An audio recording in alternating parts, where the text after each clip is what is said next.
Hello friends, welcome to my channel hub of humanities. कैसे हैं बच्चों आप लोग? उम्मीद करता हूँ अच्छे हो गए, बिकॉज अब तो प्री बोर्ड्स की डेट शीट भी आ चुकी है एंड फाइनली हमारी बोर्ड्स की डेट शीट भी आ चुकी है। 15 फरवरी से बोर्ड एग्जामिनेशन स्टार्ट है, बट थोड़ा सा हमारे लिए रिलीफ है बिकॉज साइकोलॉजी का एग्ज़ाम यूजुअली जैसे लेट होता है, तो इस बार भी लास्ट में ही हमारे पास है। Still we have time, we have approximate 4 months. तो अगर जिन बच्चों ने स्टार्ट नहीं किया पढ़ना, अगर वो अभी भी स्टार्ट करेंगे तो उनके बाद 4 महीने के अंदर बहुत ही आराम से हम 90% यानी कि मोर देन 90 मार्क्स, हम जो 70 आपका पेपर होता है थ्योरी का, 30 हमारा प्रैक्टिकल के होते हैं, आराम से 62 to 65 मार्क्स आप आउट ऑफ 70 ला सकते हैं। ठीक है, अब आज हम बात कर रहे हैं चैप्टर 5 की, आपकी क्लास 12 साइकोलॉजी थेरेपेटिक अप्रोचेस।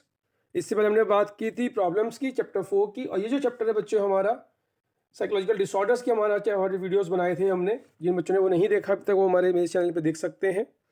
ये चैप्टर आपका 9 मार्क्स का आएगा। इस चैप्टर में हम क्या बात करेंगे कि जो क्लाइंट या पर्सन साइकोलॉजिकल डिसऑर्डर, उसको कोई डिसऑर्डर हो जाता है, वो किसी प्रकार का बीमार है, उसको डिजीज़ है, तो उसे हम कैसे ठीक करते हैं as a psychologist, as a psychology therapist. आपका क्या क्या जॉब होता है, क्या वर्क होता है, और कैसे उसे आप अप्रोच करते हैं। ठीक है, तो चलिए स्टार्ट करते हैं आज का chapter, that is therapeutic approaches.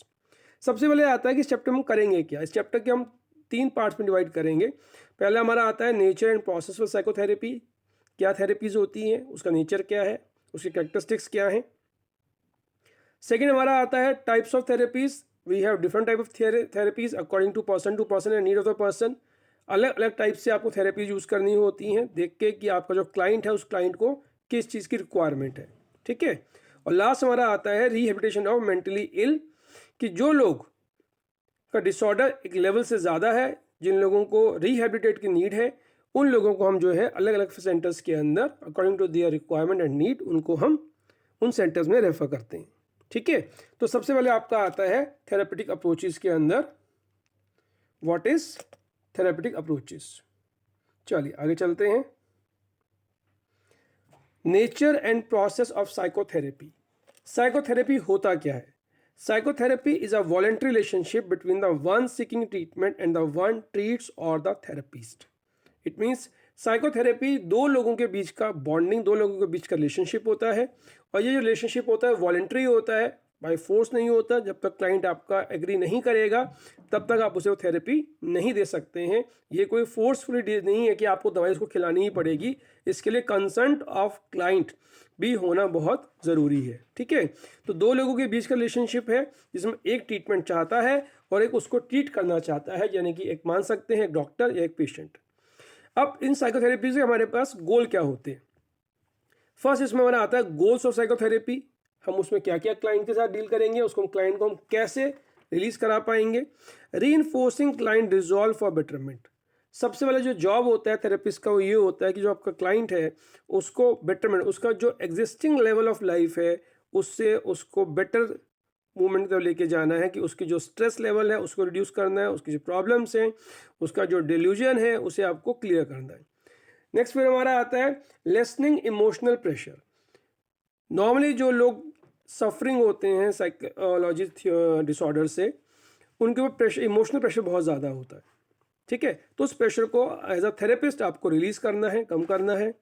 Modifying habits, example लेते हैं, उसे स्मोकिंग की हैबिट है या ड्रिंकिंग की हैबिट है या टेलिंग अ लाई की हैबिट है, तो उस जो उसकी हैबिट है उस हैबिट को आपको मॉडिफाई करना है। चेंजिंग थिंकिंग पैटर्न, बहुत सारे लोगों के अंदर नेगेटिविटी का बहुत ज़्यादा कॉन्सेप्ट होता है और नेगेटिव थॉट्स ज़्यादा आते हैं, तो उन लोगों को उनके थिंकिंग पैटर्न को चेंज करने के लिए आपको उनकी हेल्प करनी है। इसमें और भी पॉइंट्स हम ऐड कर सकते हैं करना चाहे तो, like increasing self awareness, improving interpersonal relations and the communication, relating one's social environment in a more effective or creative and social aware manner, facilitating decision making etcetera. ठीक है, तो बहुत सारे हमारे पास में पॉइंट्स होते हैं जिसके अंदर हम एज अ साइकियाट्रिस्ट उस साइकोथेरेपी के अंदर जो है हम अपने क्लाइंट को उसके बेटर लाइफ के लिए दे सकते हैं। क्लियर? अब नेक्स्ट आते हैं therapeutic relationship. What is this? ये होता क्या है बेसिकली, क्या रिलेशनशिप है एक साइकियाथेरेपिस्ट के अंदर और एक उसके क्लाइंट के अंदर? ये बहुत ही कॉन्फिडेंशियल, इमोशनल और प्रोफेशनल रिलेशनशिप होता है। जैसे the special relationship between the client and the therapist is known as the therapeutic relationship. दोनों के बीच में जो रिलेशनशिप है उसको हम कहते हैं थेराप्यूटिक रिलेशनशिप। और इसके कंपोनेंट्स होते हैं। The first component is the contractual nature of relationship in which two wheels individuals the client and the therapist enter into a partnership. ये एक प्रकार का कॉन्ट्रेक्चुअल, इट मीन्स कि ये कोई परमानेंट रिलेशनशिप नहीं होता है। जब तक क्लाइंट की रिक्वायरमेंट होगी तब तक थेरेपिस्ट उसको अपने थेरेपिस्ट के उस थेरेप्यूटिक रिलेशनशिप में रहेगा, और after the end of the day आपको it can be few months, sometime a few years also, ठीक है। Which aims at the helping the client overcome his problems.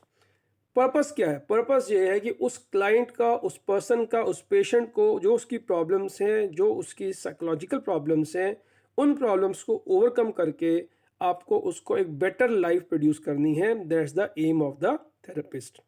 Second component होता है the alliance is the limited duration of therapy, यानी कि जो therapy है वो long lasting, जिंदगी भर नहीं चलने वाली है, ठीक है। उसके अंदर आपको एक लिमिटेड थ्योरी जिसको टाइम देना पड़ेगा। फिर मैंने कहा कि इसके अंदर months to year depend person to person हो सकता है, उसकी रिक्वायरमेंट के हिसाब से हम उसे थेरेपी देते हैं, ठीक है। चलिए नेक्स्ट पे चलते हैं। अब हमारे पास आते हैं डिफरेंट टाइप्स ऑफ थेरेपीज कि इस साइकोथेरेपीज अप्रोचेस के अंदर हम कौन कौन सी थेरेपीज को यूज करते हैं।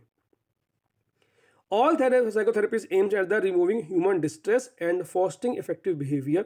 सबका जो पर्पस है वो पर्पस यही है कि उसका जो बिहेवियर है पहले से बेटर हो और वो पहले से ज़्यादा ग्रेट ह्यूमन बीइंग और सोसाइटी और अपने इंडिविजुअल के लिए बने। इसको हम three basically broad classified groups में क्लासीफाई करते हैं। पहला होता है द साइकोडायनामिक, दूसरा होता है बिहेवियर और तीसरा होता है एक्सटेंशियल, ठीक है। तो सबसे पहले बात करते हैं हम बिहेवियर थेरेपी की। According to behaviour therapies, psychological problem arise due to faulty learning of behaviours and cognitions.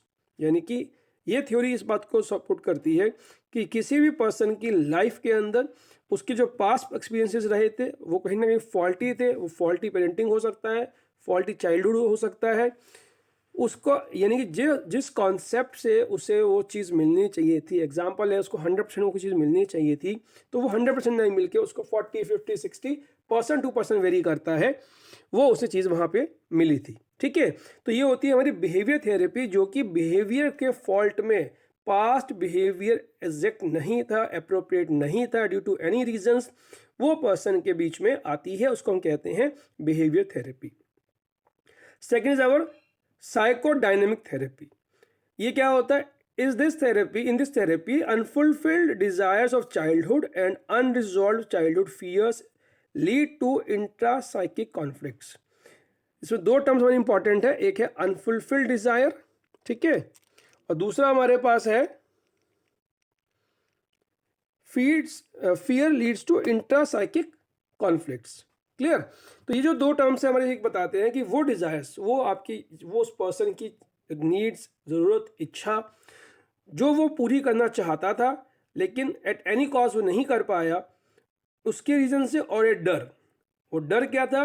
वो उसका डर चाइल्डहुड का था, बचपन का उसका डर था, तो उस डर की वजह से वो उसकी लाइफ के अंदर प्रॉब्लम क्रिएट हुई, जो इसके हम साइकोडायनेमिक थेरेपी के अंदर कवर करते हैं, ठीक है। थर्ड हमारा आता है, that is the third force, existential psychotherapies. क्योंकि हमने 3 पार्ट में डिवाइड किया था इसको हमने 1, 2, 3, तो that is the third part. The extension therapy merely provides a warm empathic relationship in which the client feels secure to explore the nature and causes of her problems by herself. अब यहाँ पे जो दो चीज़ें आती हैं, एक आता है सिंपैथी और दूसरा हमारा आता है एम्पैथी, ठीक है। सिंपैथी का नॉर्मली मीनिंग होता है कि आप किसी के सामने वाले के साथ सहानुभूति रख सकते हो, उसको आप सिंपैथेटिकल हो कि अगर वो किसी प्रॉब्लम में है, किसी डिस्ट्रेस में है, तो आप उसको सिंपैथी दिखाते हो कि हाँ मुझे अभी आपके साथ दुख लगा कि आपको ये प्रॉब्लम है। लेकिन एम्पैथी जो होती है वो होता है you feel like the same as the client problem, यानी कि आपको भी वही फीलिंग हो रही है जो फीलिंग वो क्लाइंट फील कर रहा है। अगर उसके हाथ को चोट लगी है और उसमें दर्द हो रहा है तो वो दर्द आप खुद फील कर रहे हैं। There is empathy. Empathy is present when one is able to understand the plight of another person and feel like the other person, यानी कि आपको वही फीलिंग करनी है जो फीलिंग उस क्लाइंट को या उस पर्सन को हो रही है, ठीक है जी। तो इसको हम कहते हैं एम्पैथी। अब थोड़ा सा हम डिटेल में पढ़ते हैं थेरेपीज़ के बारे में कि इन थेरेपीज़ में होता क्या है। तो सबसे पहले आपका अगेन आता है हमारा फिर साइकोडायनेमिक थेरेपी। नाउ ये क्या था? The psychodynamic therapy pioneered by the Sigmund Freud. Freud ने ही सबसे ज़्यादा इसको फोकस किया इस थेरेपी के ऊपर, और उसके आगे के जो साइकोलॉजिस्ट हुए हैं उन्होंने इसको अपने एनालिसिस डाल के उसको न्यू फ्रेडरियंस के नाम से हमने उनको बोलते हैं। ठीक है, उन्होंने क्या बोला? The psychodynamic therapy has conceptualized the structure of psyche dynamic between the different components of the psyche and the sources of psychological distress। अलग अलग कंपोनेंट्स को इन्होंने इसमें पढ़ा है, उस कंपोनेंट्स के बिहाफ के ऊपर इन्होंने अपने थ्योरी को नाम दिया है साइकोडायनेमिक थेरेपी। इसमें हम कैसे यूज करते हैं? तो इसमें कुछ हमारे आते हैं मेथड्स आते हैं, मॉड्यूलिटी ऑफ ट्रीटमेंट आता है एंड ड्यूरेशन ऑफ ट्रीटमेंट आता है। ठीक है, तो एग्जाम्पल लेने पहले मेथड की बात करते हैं। तो method of eliciting the nature of intrapsychic conflict, यानी कि psychoanalytic approach views intrapsychic conflict to be the cause of psychological disorder. The first step is a treatment to elicit the intrapsychic conflict. Psychoanalysis has invented free association and the dream interpretation as the two important methods for the eliciting the intrapsychic conflict. दो हमारे पास major methods इसके अंदर होते हैं, एक हमारा होता है फ्री एसोसिएशन और दूसरा हमारे पास होता है ड्रीम इंटरप्रिटेशन, जो उसको अंदर हम यूज करते हैं। ठीक है, दूसरा फिर हमारा आता है मॉड्यूलिटी ऑफ ट्रीटमेंट। मॉड्यूलिटी ऑफ ट्रीटमेंट के अंदर अगेन दो फेजेस इंपॉर्टेंट है। पहला आता है ट्रांसफेरेंस और and the interpretation are the means of treating the patient. आप पेशेंट को कैसे ट्रीट करेंगे। ठीक है, थेरेपिस्ट क्या करेगा? Therapist maintain a non judgmental yet permissive attitude and allows the client to continue with his process of emotional identification. यानी कि जो बीइंग अ थेरेपिस्ट आप उसको जज नहीं करेंगे, अपने क्लाइंट के जो भी थॉट्स वो आपके साथ शेयर कर रहा है उसको नॉन जजमेंटल होके साइड लाइन होके उसकी से डेटा को आप कलेक्ट करेंगे। On the behalf of that data आप उसको जो है एंड रिजल्ट पे पहुंचेंगे कि जो आपका क्लाइंट है उसको कौन सी थेरेपी के पार्ट की नीड है। यही थेरेपिस्ट का जॉब बेसिकली होता है। The therapist became a substitute for that person in the present. This stage is called the transference neurosis. इसमें हमारे अलग अलग स्टेजेस होती हैं। ट्रांसफरेंस के अंदर पॉजिटिव ट्रांसफरेंस होता है, नेगेटिव ट्रांसफरेंस होता है और लास्ट में आता है रेजिस्टेंस। ठीक है, अलग अलग लेवल्स के ऊपर हम अलग अलग लेवल्स को यूज करते हैं।